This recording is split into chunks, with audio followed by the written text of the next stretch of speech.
Thank you, Representative Simon. I'd now like to recognize Representative Walkinshaw from Virginia for 4 minutes. 4 minutes. Thank you. Our typical is 5 minutes, but it's 4 minutes. Thank you. That's going to be hard to follow.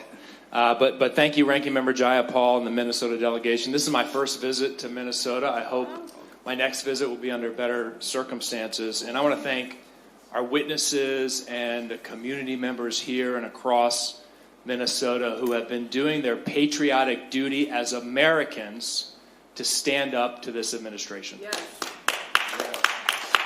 My constituents, the folks I represent in Virginia and the Minnesotans that I talk to, want secure borders.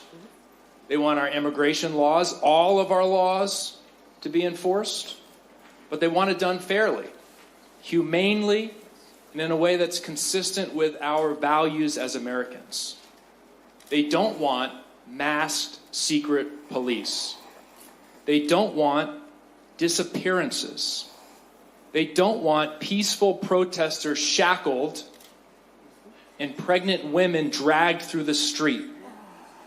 They don't want guns pulled on children. And they don't want unarmed mothers shot and killed in their cars. It's clear to me, based on what I've heard today, that what is happening here in Minnesota is not about immigration enforcement. It is not about corruption. It sure as hell is not about public safety. That's right. It's about political retribution, power, and intimidation. And that's why Congress must step up and rein in this mass deportation, mass destruction machine that Trump has assembled.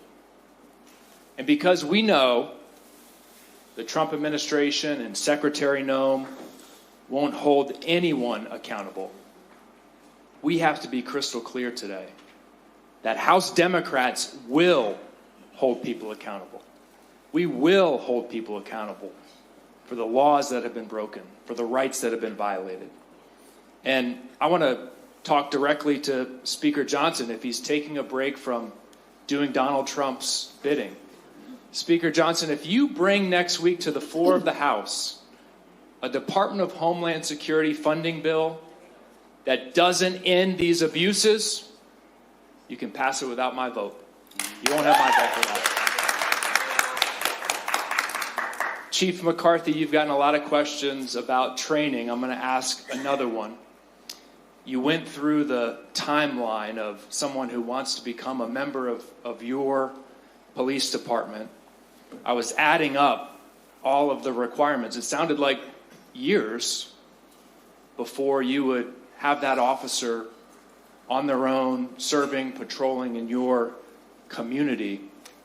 We know that ICE is sending folks out with 6 to 8 weeks of training.